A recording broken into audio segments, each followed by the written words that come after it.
फक्त Marathi TV YouTube चॅनलला subscribe करा आणि आमचे लेटेस्ट व्हिडिओज सगळ्यात आधी बघण्यासाठी बेल आयकॉनवर क्लिक करायला विसरू नका.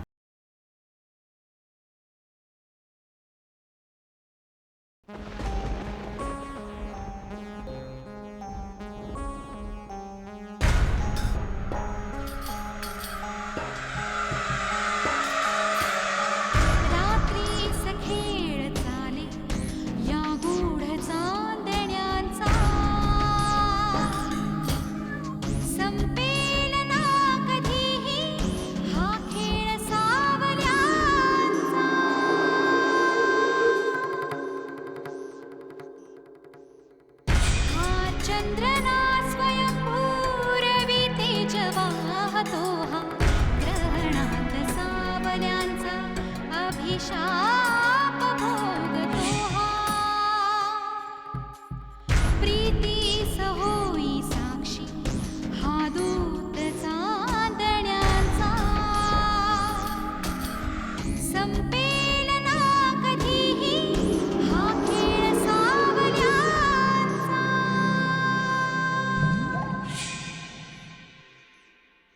काय रे श्री, कसली बातमी? ही हरवल्याची वगैरे बातमी आहे का? बातमी आहे तू कोणच्या श्रद्धांजलीची.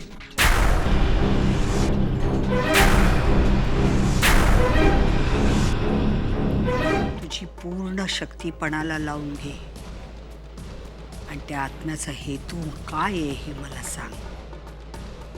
समजलं? असं काय करताय? हे एक मिनिट हे बघा, मला माहितीये तुमच्याकडे अशी शेकडो निधनाची वृत्त रोज येत असतात, पण मला एकाची एकीबद्दल कन्फर्म करायचंय. जी मेले म्हणून तुम्ही आज पेपरमध्ये जाहिरात दिली ना, ती मुलगी जिवंत आहे. पैसे घेऊन वाटेल तेव्हा आत्मा छापता काय तुम्ही? हा माहित नाही म्हणजे काय? हा मी कोणाला समजवते सकाळपासून? तुम्हालाच ना. बघा तुमच्या भूताशी बोलतो तुम्ही. और आज हे बघा, वाटेल ते बोलू नका तुम्ही. माझं ऐक. मी काय एक मिनिट. हॅलो, हां मी महेश राजवाडे बोलतोय. हो सॉरी. नाही हे बघा साहेब, मी काय म्हणत होतो, कदाचित सकाळी कुणीतरी दुसऱ्या माणसानं फोन घेतला असेल. हां तर तुम्ही प्लीज मला फाइंड आउट करून सांगाल का की ती जाहिरात कुणी दिली होती? हेमांगी बंजारा नाव. हो ठीक आहे, मी होल्ड करतो. हो ओके. काय म्हणालात तुम्ही? अहो लाज नाही का वाटत तुम्हाला असं बोलायला? एका मुलीच्या भवितव्याचा प्रश्न आहे, कळते का तुम्हाला? त्या मुलीच्या जागी तुमची मुलगी असते असंच बोलला असता तुम्ही? मला विचारतोय की तुम्हाला काय करायचं नसते उद्योग. युजलेस माणूस आहे. Hello hello.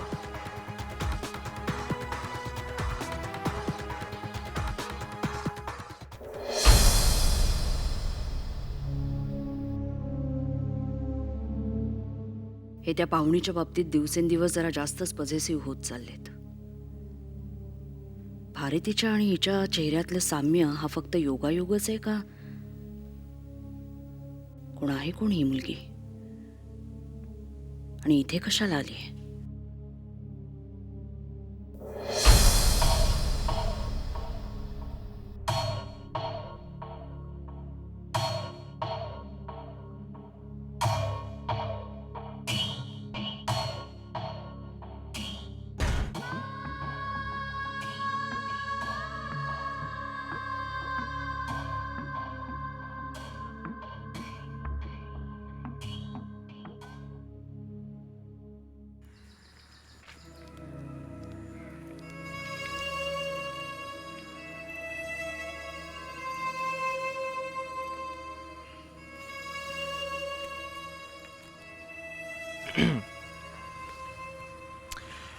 तुम्हाला माझ्याशी काहीतरी बोलायचं होतं. हो नचिकेत, तू एक हुशार सायकॅट्रिस्ट आहेस. माझ्या मनात ना थोडा विचारांचा गोंधळ निर्माण झालाय. मला तुझं मत हवं होतं. समजा एखाद्या माणसाचा भूतकाळ अचानक त्याच्या वर्तमानात डोकावला तर त्याच्यामुळे त्याच्या वागणुकीवर, विचारसरणीवर किंवा नात्यांवर त्याचा काही परिणाम होऊ शकतो? तुम्ही नेमकं कशाबद्दल बोलताय मी नाही समजतो. नाही म्हणजे मला असं म्हणायचं आहे की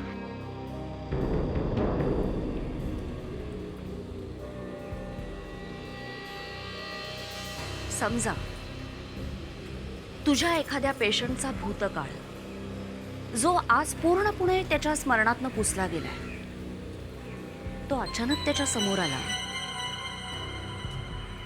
तर त्यांनी आत्ता जी नव्याने नाती जोडलेली असतात त्याच्यावर त्याचा काही परिणाम होतो? हे त्या व्यक्तीवर आणि परिस्थितीवर अवलंबून आहे. म्हणून तर विचारते, तुम्ही नेमकं कोणाबद्दल बोलताय? मी तुझ्या पेशंटबद्दलच बोलते, हेमांगीबद्दल. म्हणजे तिला जर का अचानक तिचा भूतकाळ आठवला तर मग आमच्या घराशी जोडलेलं नातं ती विसरून जाईल, आमचं प्रेमही विसरेल.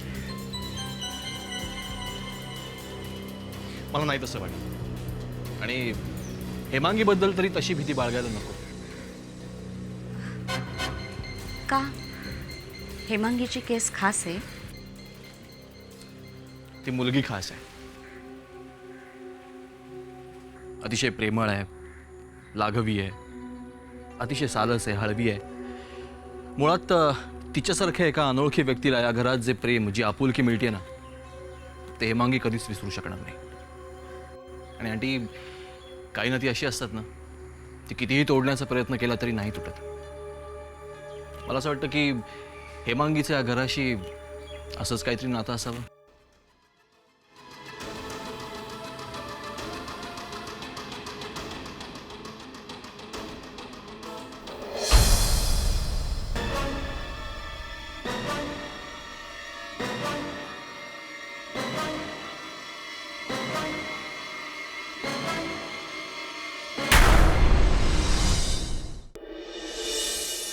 या शकुंतला.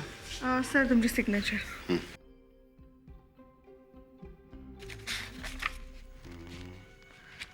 सर ऑफिस कधी जॉईन करताय परत? करेन लवकरच. Anything else? No sir.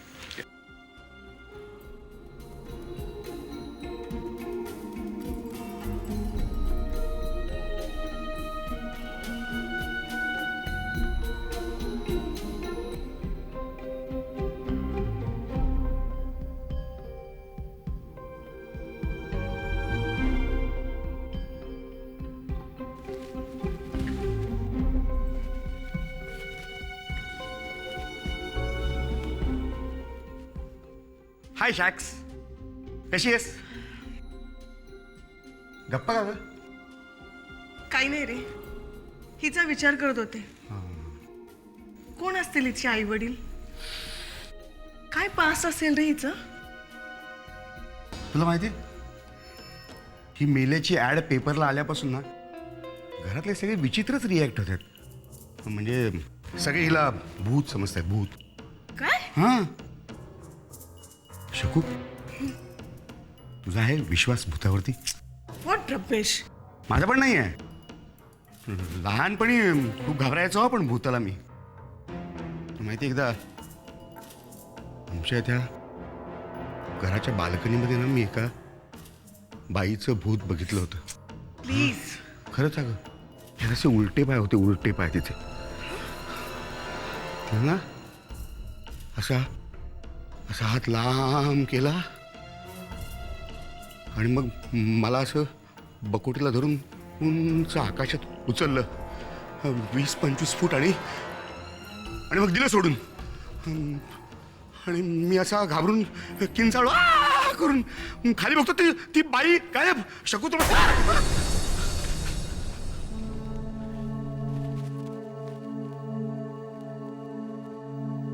कुठे गेली? कुठे का शकूच आली होती की कुठच्या भूताने तिचं रूप नव्हतं ना घेतलं?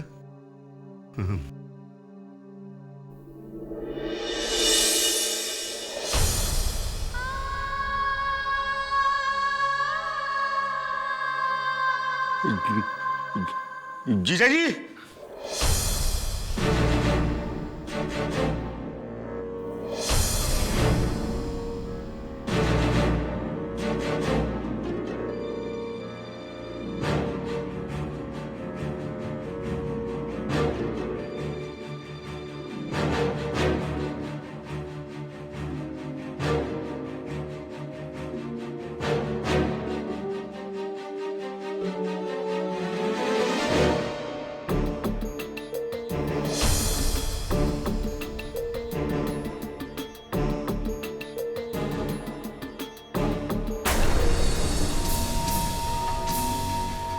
वाचवा वाचवा मला प्लीज वाचवा कोणीतरी वाचवा वाचवा कोणीतरी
स्वप्न होतं.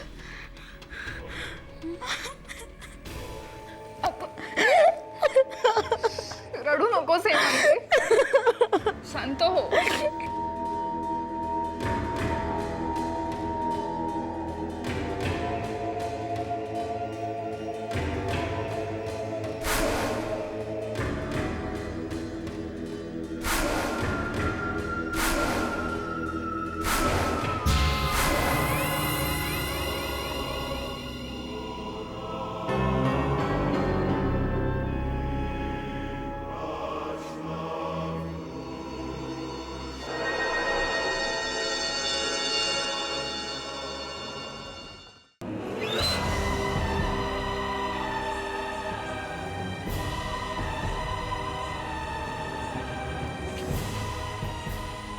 अंबा काय झालं हां काही कळलं का तुझ्या मंत्रतंत्राचा काही उपयोग झाला का नाही हं?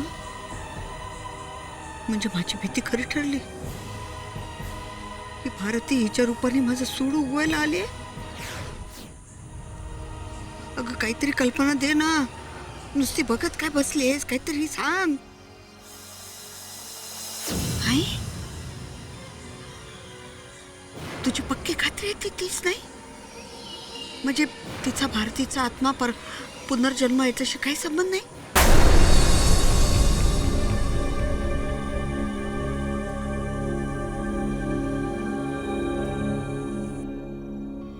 हेमांगी आहे कोण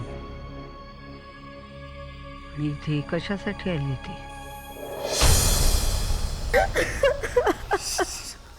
नाही बास बास मला सांग काय झालं पुन्हा तेच स्वप्न पडलं का हो तेच तेच भयानक स्वप्न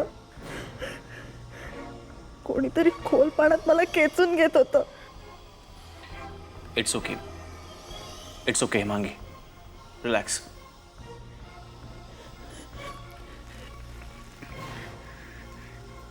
हेमांगी हो तुझं नाव हेमांगी आहे.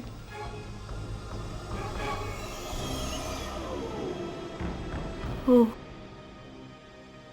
माझं नाव हेमांगी आहे नाही.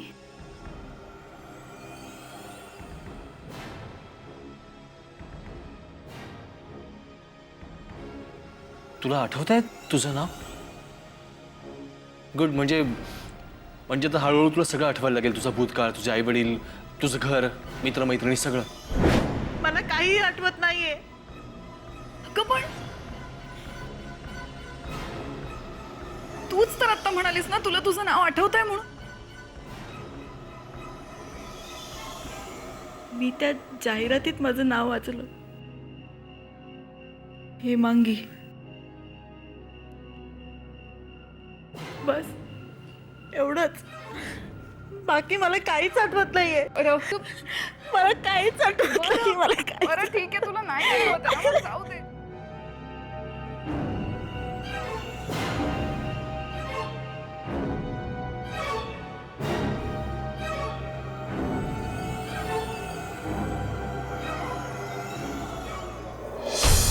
तू आधी इथे ये. इथे ये आधी.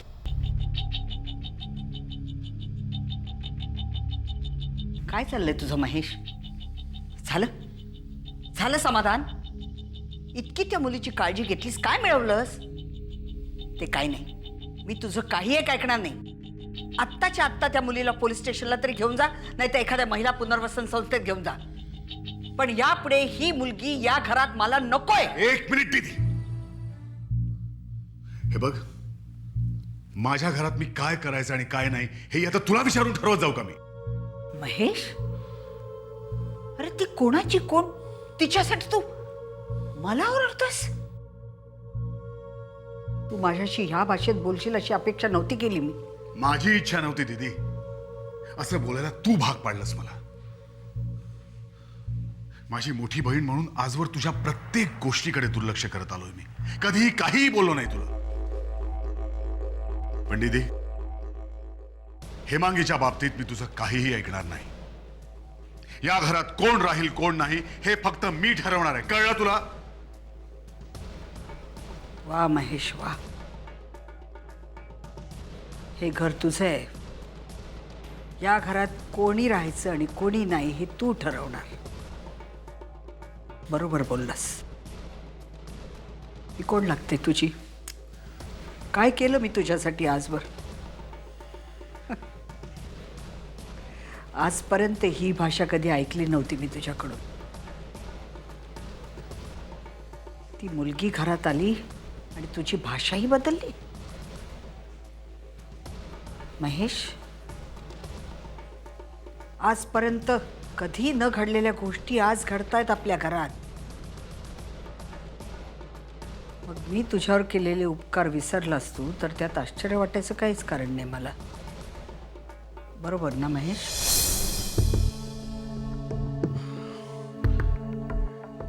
हे काय बोलतेस तू दीदी? काय चुकीचं बोलले मी महेश? सांग ना. आजपर्यंत अनेक अतर्क्य घटना घडल्या. तू त्याची वेळोवेळी स्पष्टीकरण देत गेलास, कधी तर्कानं, कधी विज्ञानाचा आधार घेऊन. पण आजच्या तुझ्या वागण्याचं काय समर्थन देणार आहेस? महेश, अरे मोठी बहीण आहे मी तुझी. आजपर्यंत तुझा प्रेमाने सांभाळ केला. माझ्या सुखाची होळी करून तुला प्रेमाची ऊब दिली. त्या परक्या मुलीसाठी तू सगळं विसरलास? मी काहीही विसरलो नाहीये दीदी.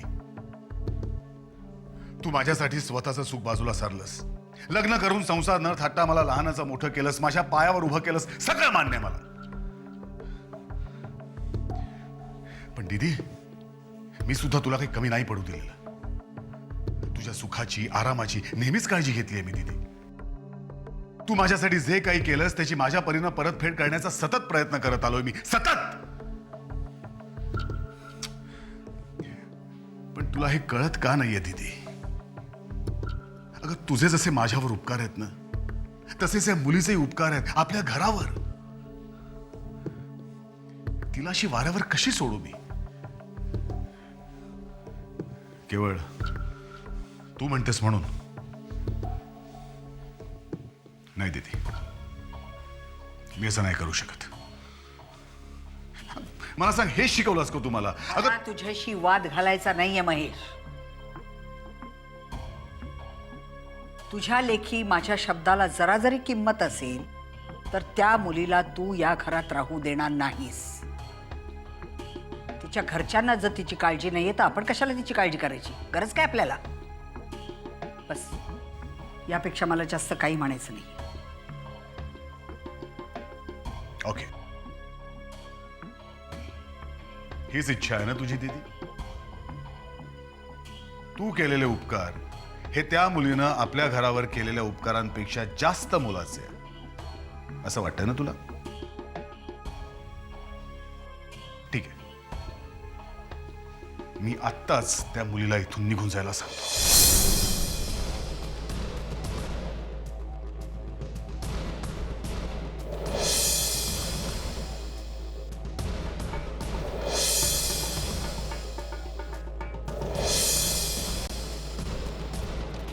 आंबे,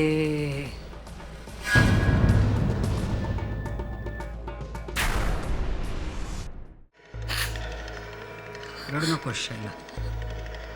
मला कळतंय तुझ्या मनात काय चाललंय ते. रडू आवर, काहीतरी मार्ग निघेल यातून. शैला, भारतीचा फोटो कुठे?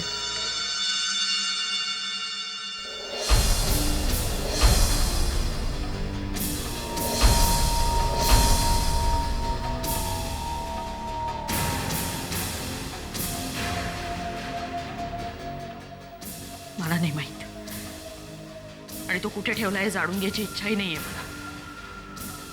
आपली इच्छा असो नसो तो फोटो मिळालाच पाहिजे शैला.